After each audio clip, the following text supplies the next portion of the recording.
Hey guys, what's up and welcome back. Game of Thrones Season 5 is now ended. What are we going to do with the rest of our lives? So in this video I'm going to be discussing my thoughts and impressions on the finale of Season 5, Episode 10, titled Mother's Mercy. So where do we start? In this recap I'm going to be basically just summarising the plot points down to each storyline instead of going through the episode as a chronological timeline. So we're going to start off with what happens in the north with Stannis. So after last episode with Stannis burning his daughter to death, we see that it may have worked to some effect as the weather is all cleared up and Stannis' men are free to march on towards Winterfell, but he's informed that half of his men have basically abandoned him in the night after what he's done because they don't want to stick around and be loyal to a king who burns his own daughter. What's he going to do to his men if he'll do that to his own family? And if that news wasn't bad enough, Stannis' men also take him out to the woods and we see that his wife has actually hung herself. She couldn't even deal with the thought of losing her daughter, so now Stannis has no family left, half his men are gone, but he decides to march on into war anyway because he has no other options and he doesn't see retreat as an option. So he goes in, we see this huge landscape battle, we see all of Stannis' men lined up, it's like Lord of the Rings. As they're about to approach war, tons and tons of Rooses and Ramsay's men just come and just surround them basically, but they don't give up. Stannis pulls out his sword and fights on. And the thing I'm a little bit disappointed about is that we didn't actually get to see a battle scene at all, which is one of the things I wanted to see. I know that they probably used the majority of the budget in the last 2 episodes, but at least seeing Stannis being a badass in the field. But yeah, it just goes on to a little later, we see like some woodland and we see a lot of Stannis' men all dead on the floor or dying. And we see Stannis, looks like the lone survivor from the shot anyway, and he's walking through the woods and he's limping, he's obviously injured, but he's made it out. Comes across 2 Bolton soldiers and he hacks them down, although they get to him first. He gets like his legs slashed so he can barely walk and he decides to just lay down on a tree and gives up. And as he's there laying there, Brienne shows up. Basically Brienne wants to get revenge because Stannis killed her friend or lover Renly, of which she was sworn to protect. Brienne pulls out a sword and says that she's going to execute him. She asks Stannis, does he have any last words, and he just says, get on with it. And just before we see the sword cut into Stannis, the camera cuts, which gives me reason to believe that Stannis is not dead. And I really hope so, as much of a bit of a prick he is in the last few episodes. Stannis is a good character and I don't think he's dead. Personally, I think he is as pissed off with Melisandre as Brienne would be if Stannis told her that Melisandre is actually the one who killed Renly. So maybe he's got sort of a bargaining chip. So possibly Brienne can take Stannis back to the Night's Watch because they both have a mutual goal, which is to be getting revenge. Stannis will be getting revenge for Melisandre lying to him, and Brienne could get revenge for the person who actually killed Renly. Hopefully something along those lines happens because I don't want Stannis to just be dead or show up as a corpse in the next episode in Season 6. Back over in King's Landing, we don't see the majority of the characters. We don't see Tommen's story, we don't see Marjorie, we don't see Loris, so we don't see any sort of trial with that, so I'm guessing they're going to hold out until the next season. But what we do see is Cersei. The following scenes with Cersei were just a mixture of happiness that Cersei was actually getting some of her own medicine, but at the same time I kind of felt bad for her because it was just like, it was a disgusting scene. She confessed to sleeping with her cousin Lancel, but she didn't confess to doing anything with Jaime because obviously that would dethrone Tommen, all of her family's rights to the royal throne basically. So after she confesses, she has to do a walk of atonement, which is where she has to strip down naked and walk through the entire streets of King's Landing, all the way through the slums until she makes it back to the Red Keep. We see the Faith Militant stripping Cersei down and shaving her head. She's got like a short back and sides now, and they actually cut into her head with the blades, which you see all blood dripping down, which was pretty nasty. This was one of the most drawn out scenes in the entire episode. It could have been a little bit faster, I guess, but she had to walk through a crowd of hundreds of people, if not thousands, and they were just all insulting her, calling her a slut, a whore. One guy, which I thought was particularly funny, just popped in the tree and went, fuck off, which I thought was hilarious. Some guy in a robe runs in and pulls his robe off and shows off his penis and says, I'm a Lannister, suck me off, which was funny. Meanwhile, the Faith Militant are all hitting all these people with clubs who are getting in the way. Cersei's being covered in human shit. she's getting spat on, she's getting stuff thrown over, buckets of piss, and it's really long scene and it's really disgusting. When Cersei finally makes it back to the Red Keep, she's covered in blood, she's fell down, all her feet are all cut up and bleeding, and the mad scientist guy, I believe his name's Highburn, he puts like a blanket around her and tells her she's going to be alright, and then he introduces her to the newest member of the Royal Guard, which is actually the Zombie Mountain. You see this huge 9-foot monstrous guy all in the Lannister Royal Guard gear like Meryn Trant wears, and the scientist tells her that he's sworn to kill any enemies of the Lannister family. Basically, he looks awesome in this. He looks like an Uruk-hai from Lord of the Rings. He's got like a purple head underneath, so he's clearly like a zombie or something. But he looks awesome, and I can't wait to see him do some damage. So in my opinion, I think Cersei's gonna go either one or two ways. One way, she's gonna maybe learn from her mistakes, and we're gonna see a nicer side of Cersei, if possible. Or on the other side, now that she has the mountain as a royal guard, she's gonna go absolutely crazy and just get him to slay every single one of the Faith Militant, which I know I'd probably prefer to see that because the mountain's a beast. But yeah, I guess we'll have to wait and see until next year. Over in Dawn, Duran and Ellaria and the Sand Snakes are all at this port, and basically Jaime, Bronn and Myrcella are all going to sail back to King's Landing, and they all get into this big ship. There was a kind of weird scene, but it was kind of nice at the same time. Now that they were safe, Jaime was trying his hardest to make Myrcella understand that he is actually her father, and he doesn't quite find the words because it's unfathomable how to even say that to someone. But he's stopped dead in his tracks, and Myrcella actually tells him that she's kind of known all along, and she accepts it. It's quite nice, but also it's obviously not an ideal situation to be in. But just as they hug it out and make amends, her nose starts bleeding. She's been poisoned by Ellaria, which I kind of saw coming when I seen her kiss her on the lips, because why would you do that? So we don't know if Myrcella is dead or not.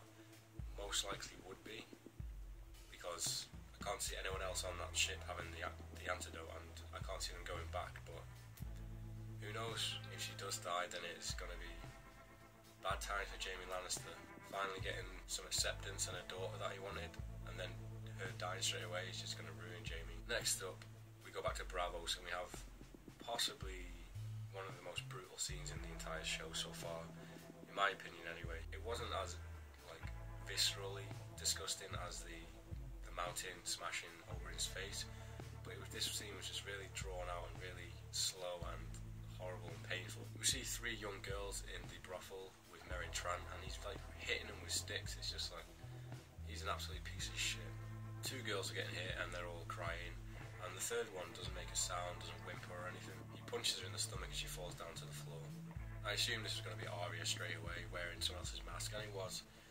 She was on the floor and she pulled off the mask, jumped at Meryn Trant and stabbed him right in the face. It was really close-up shot and gets stabbed in the face. She pins him down on the floor, stabs out both of his eyes, and then she asks him if she knows who she is. Before he can even answer, she stabs him in the stomach and stabs him in the back, and pulls his head back, and then just really slowly slits his throat. And I was wincing through this scene, and not a lot of scenes in Game of Thrones actually make me not squeamish but cringe, but this scene was one of those because it was just really slow and horrible. I'm glad to see Arya is finally becoming an assassin, I guess, even though she did it in a brutal way.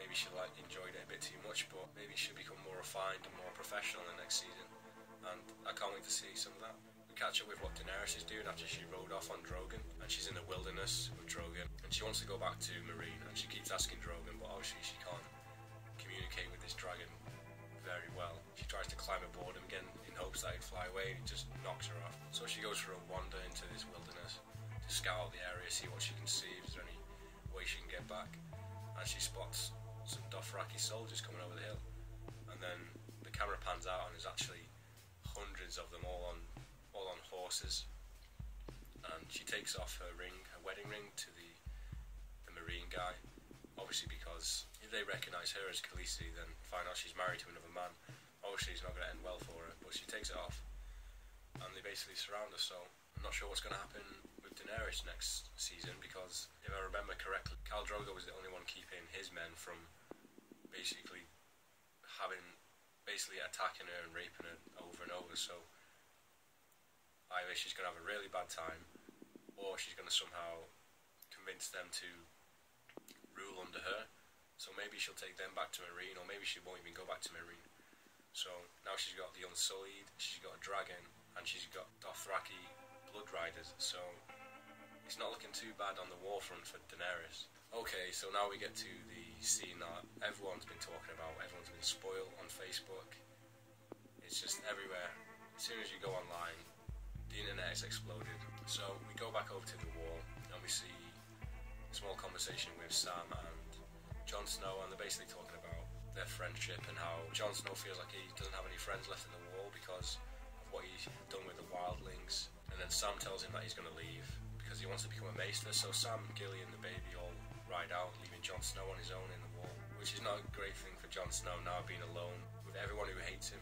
So Jon's in his office and Ollie, the small boy, comes in and tells him that his uncle Benjen, who's last seen in the very first episode of Game of Thrones, has appeared, and they know where they can find him, which got me really excited that we were going to see Benjen again, because he saw the character who just disappeared, and he's Ned Stark's brother, and Ned Stark was awesome, so I would have loved to see Benjen, but it wasn't actually Benjen, and it was all a trap.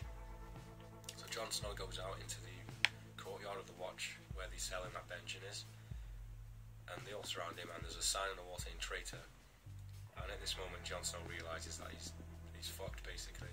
And this was the big shocking scene of the episode, especially with people who haven't read the books. I haven't read the books, but I did know that was coming, but I didn't know if it was coming in this episode or not. Alistair is such a prick, and I hope he gets what he deserves.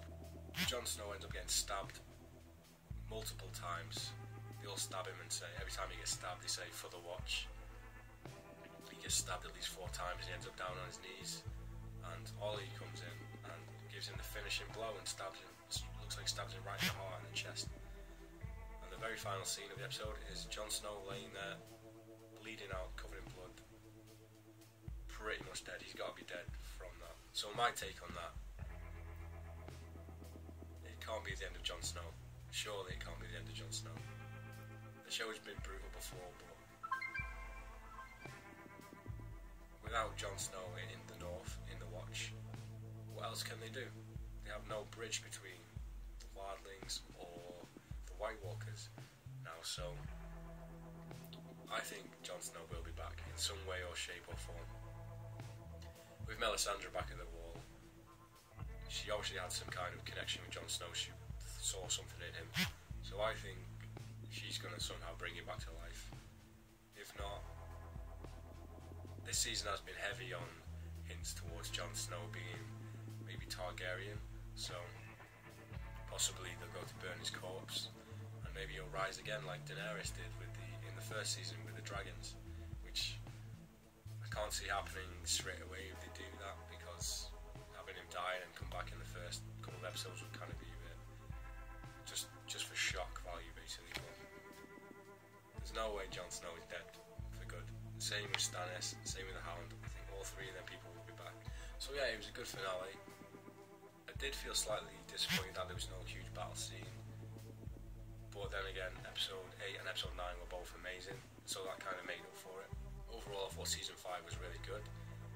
It was good for a season that had started new plot points, because season 3 and 4 were all just the conclusion of the Lannister story, so I thought that this one did a good job of starting up a ton of new plot lines that will be interesting to carry on in the next couple of seasons.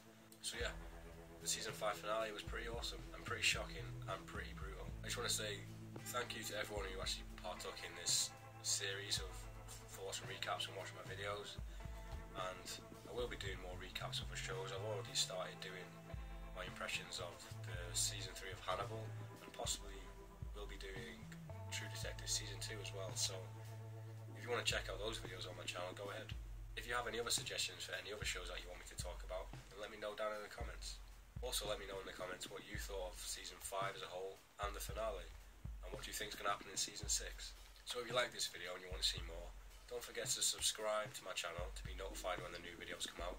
Also check out the rest of my channel anyway. I've got tons of television, gaming and movie content, so yeah, check out my channel. So now we have the extremely long wait until season 6 of Game of Thrones, and thank you so much for watching this series of videos, or even if you just watched this video, and I guess I will see you some other time.